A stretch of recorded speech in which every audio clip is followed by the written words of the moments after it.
Current ल किर्चफ्स voltage ल। किर्चफ्स भनेको एउटा वैज्ञानिकको नामबाट आएछ, ठीक छ। अब हामीलाई पहिला किर्चफ्स ल पढ्नु पर्छ। फर्स्टमा किर्चफ्स करेन्ट ल अथवा यसलाई के भनिदिन्छ अर्को भाषामा जन्सन ल। पहिले काहीँ के भनिदिन्छ केसीएल। यता किर्चफ्स करेन्ट ल। केसीएल को मतलब के भयो किर्चफ्स करेन्ट ल। त किर्चफ्स करेन्ट ल के भनिन्छ the algebraical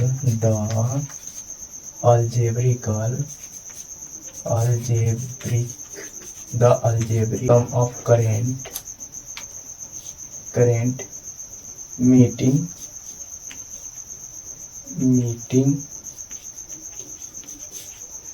at a junction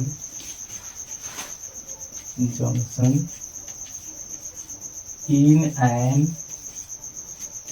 closed electrical circuit। क्या भने at junction in an closed electrical circuit।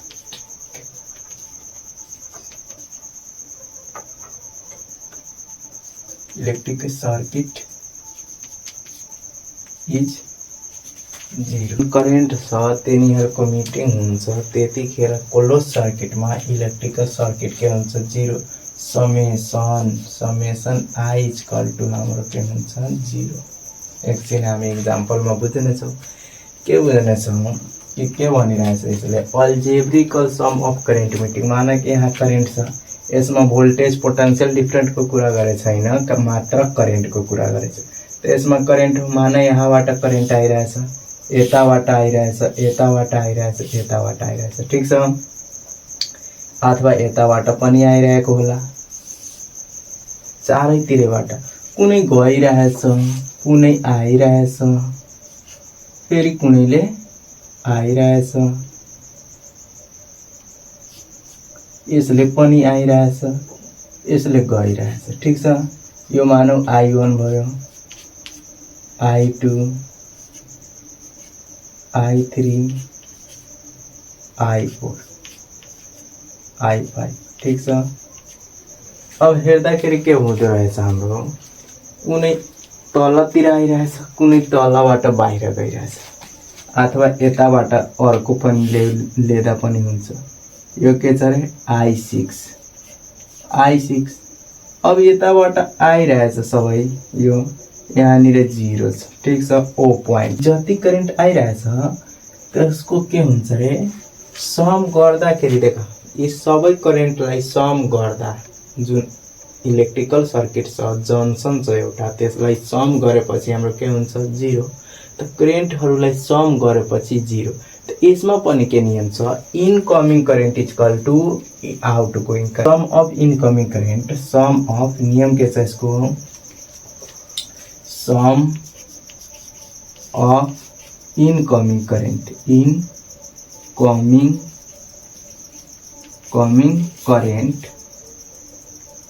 Current equal to sum of outgoing current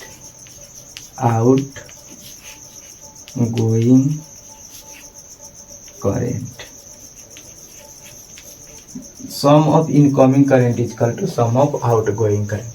यसको मतलब जति गइरहेछ बाहिर गइरहेछ त्यसको मतलब इक्वल टू। त सम अफ इनकमिङ करेन्ट के भयो आई त आइरहेछ ठीक छ 1 I1 जति आइरहेछ सबैलाई जोडिदिने I1 पर यो पनि I1 I2 गइरहेछ त यसलाई जोड्नु परेन। I6 आइरहेछ अथवा I6 आइरहेछ I6 प्लस अब फेरि कुन आइरहेछ I4 पनि आइरहेछ I4 बिन्दुसम्म गइरहेछ I4 फेरि कुन आइरहेछ I5 पनि आइरहेछ I5। अब यताबाट यसमा त आउनवाला केही छैन जानवाला को छ I2 इक्वल टू गरिदिने I2 ठीक छ। सम फेरि यसको जानवाला को छ I3 प्लस I3 यही न sum of incoming current equal to sum of outgoing.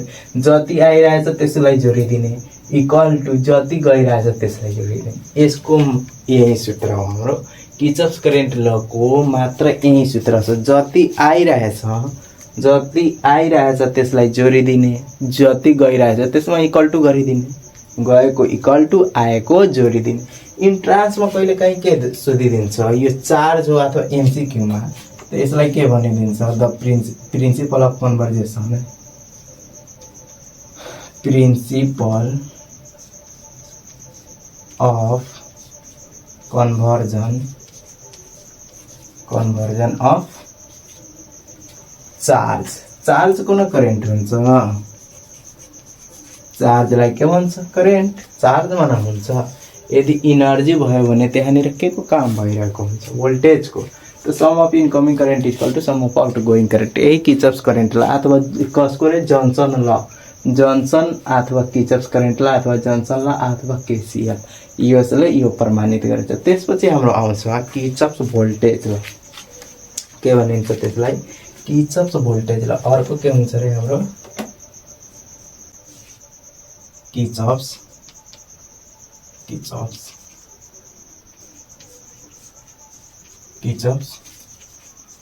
Voltage ल, अथवा यसलाई के भनिदिन्छ लुप ल, अथवा यसलाई के भनिदिन्छ, यसलाई भनिदिन्छ और यसलाई के भनिदिन्छ केभीएल, किर्चफ भोल्टेज ल। सर्टकटमा के भनिदिन्छ किर्चफ भोल्टेज ल। त सेम परिभाषा यसमा के गर्ने, in a close electrical circuit, in a close electrical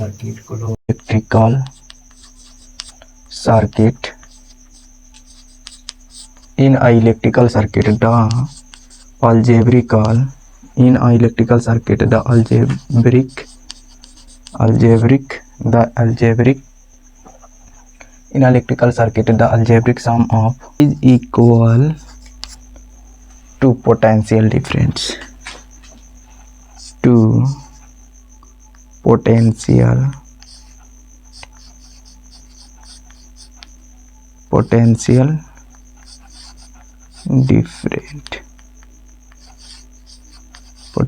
different summation equal to summation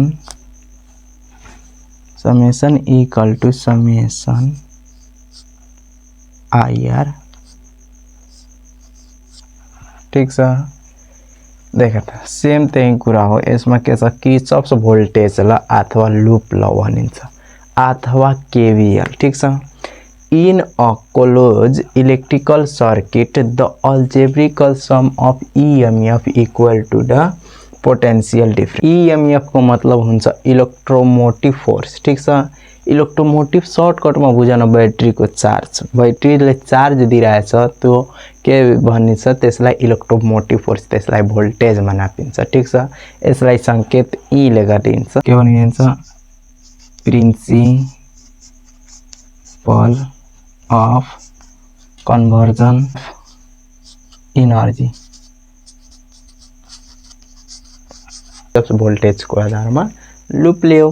यो लूप को चित्र कोरेपछि अब यसमा के हुन्छ, त्यसमा फर्स्टमा करेन्ट लमा के पढे थियो sum of incoming current equal to sum of outgoing current. यसमा अलिकति नियम चेन्ज हुन्छ। यदि ब्याट्री छैन भने फर्स्टमा हामी मानौँ यसको के नियम हुन्छ, क्लॉकवाइज, देखो क्लॉकवाइज डाइरेक्सन हुन्छ। यसमा एउटा हुन्छ क्लॉकवाइज, यतापट्टि घुमिरहेछ भने यतापट्टि आफ्नो सीधा रूपमा यसरी घुम्दाखेरि हामीलाई त सजिलो लाग्यो हैन। यदि यसरी यसलाई भन्छ क्लॉकवाइज, के भन्छ रे क्लॉकवाइज। ठीक छ, क्लॉकवाइज त यसलाई के मानिदिसको के हुन्छ नेगेटिभ। अब के नेगेटिभ भनेछ, क्लॉकवाइज घुमिरहेछ भने करेन्ट र रेसिस्टेन्स नेगेटिभ हुन्छ, नेगेटिभ को साइन हुन्छ। यदि एन्टी क्लॉकवाइज घुमिरहेछ, एन्टी क्लॉकवाइज को मतलब हुन्छ अब यो यतापट्टि घुमिरहेको थियो यतापट्टि घुम्ने, यसरी घुम्दाखेरि के हुन्छ हाम्रो एन्टी क्लॉकवाइज। एंटी क्लॉकवाइज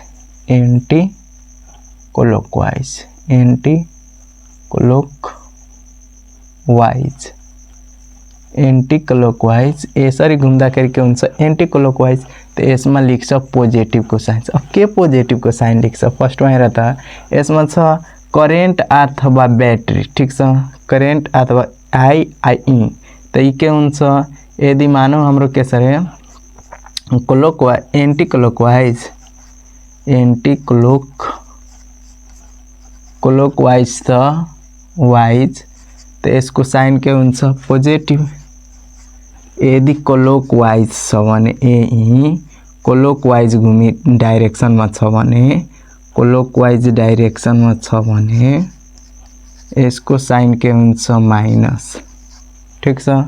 यदि क्लॉक देखो सीधा घड़ी को रूप में घूमिरहेछ क्लॉकवाइज डाइरेक्शन में त्यसमा के हुन्छ माइनस को साइन आउँछ करेन्ट को अगाडि। यदि त्यही एंटी क्लॉकवाइज को डाइरेक्शन में घूमिरहेछ त्यसमा पोजिटिभ को साइन आउँछ।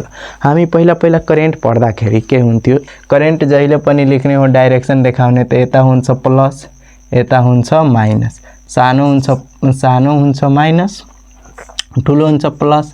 त यो करेन्ट को डाइरेक्शन देखाउने हो भने त हामी करेन्ट यहाँ माइनस छ त यताबाट यता देखाउन मिल्दैन किनकि यो माइनसबाट प्लसमा जाँदैन यताबाट यता जान्छ किनकि प्लसबाट माइनसमा जान्छ माइनसबाट प्लसमा जाँदैन। तब क्लॉकवाइज एंटी क्लॉकवाइज हामी बुझिहाल्यो। त यसमा लूप लगाउने छ ठीक छ। यदि ब्याट्री छैन भने ठीक छ मानौ कुनैमा ब्याट्री यो के छ ई को मतलब हुन्छ ब्याट्री। यदि ब्याट्री छैन भने त्यसको सट्टामा 0 लेख्न मिल्छ हामीलाई। ब्याट्री छैन भने के लेख्ने 0। यदि दुईवटा लूप छ भने ठीक छ।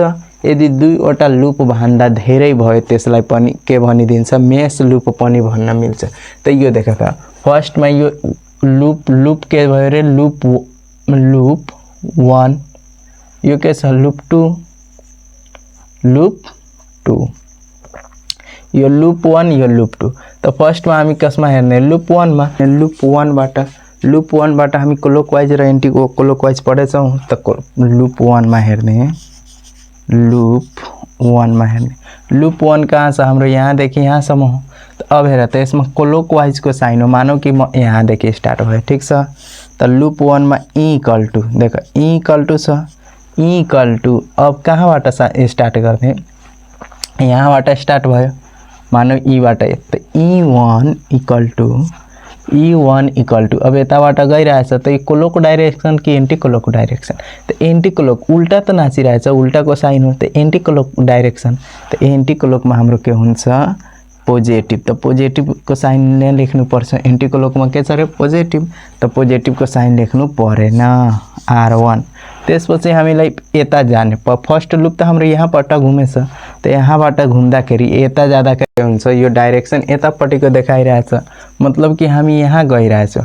अब यताबाट स्टार्ट भयो यसरी हामी गइरहेछौं त यताबाट स्टार्ट भयो त यहाँ आउँदाखेरि ठीक छ। अब लूप 1 मा घुम्नु छ भने त यहाँ त ब्याट्री को साइन देखाएछ ठीक छ बैटरी को साइन देखाए तो बैटरी को साइन देखाउँदाखेरि कहाँनिर बैटरी को साइन हुन्छ। अब देखा बैटरी को साइन ठीक छ यहाँनिरसम्म ठीक हो।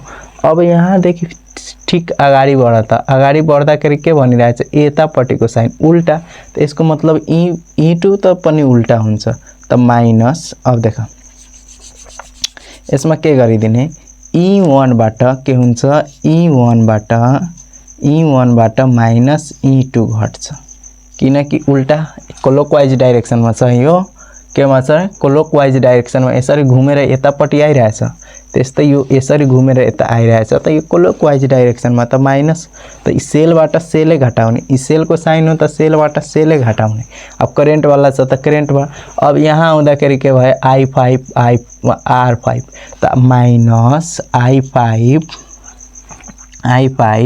R5 फेरि यताबाट फेरि कहाँ गयो अब यतातिर जाँदा के आयो एंटी क्लॉकवाइज त प्लस एंटी क्लॉकवाइज को सट्टामा के गर्ने प्लस I2 R2 यो के भयो इक्वेशन 1। अब लूप 1 को कहानी सक्यो। अब कसको पाली हो लूप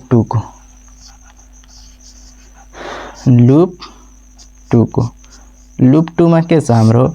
अब यहाँ जाँदाखेरि मानौ म यहाँबाट यसरी स्टार्ट गरे ठीक छ कहाँबाट स्टार्ट गरे यहाँबाट त ठीक छ मानौ म यहाँबाट स्टार्ट गरे त E2 बाट फर्स्ट मा सेल आउँछ त E2 इक्वल टु अब यहाँबाट म यहाँ आयो ठीक छ यहाँ आउँदाखेरि के भेटायो E4 plus R4 E4 R4 IR हुन्छ V इक्वल टू IR त E4 I4 त अब के कुन डाइरेक्सनमा छ क्लकवाइज कि एन्टी क्लकवाइज त यसरी जाँदा हाम्रो त एन्टी क्लकवाइजमा घुमिरहेछ यहाँ र त यसरी गएछ यहाँ गएछ फेरि यहाँ गएछ यो त यहाँ आएछ फेरि यहाँ गएछ यस्तो छ अब यसरी घुमिरहेछ त हाम्रो यहाँसम्म छ त यो के मारे एन्टी क्लकवाइजमा एन्टी क्लकवाइज के छ पोजिटिभ त I4 R4 अब देख यताबाट जाँदाखेरि फेरि एन्टी क्लकवाइजमा त पोजिटिभ त I3 R3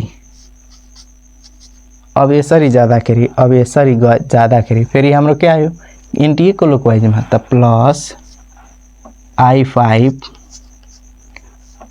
R5 इक्वेसन 2 अब यसमा भ्यालु दिएको भए भ्यालु निकाल्थ्यो भ्यालु छैन भने के निकाल्ने अब यतिकै मात्र हाम्रो के भयो अब यतिकै यो लुपको कहानी यही छ अब अर्को भिडियोमा हाम्रो वेस्टर्न ब्रिज बाँकी छ अब पोटेन्सियोमिटर वेस्टर्न ब्रिज अब यसको न्युमेरिकल अर्को भिडियोमा भेट हुन्छ ल आजको लागि यति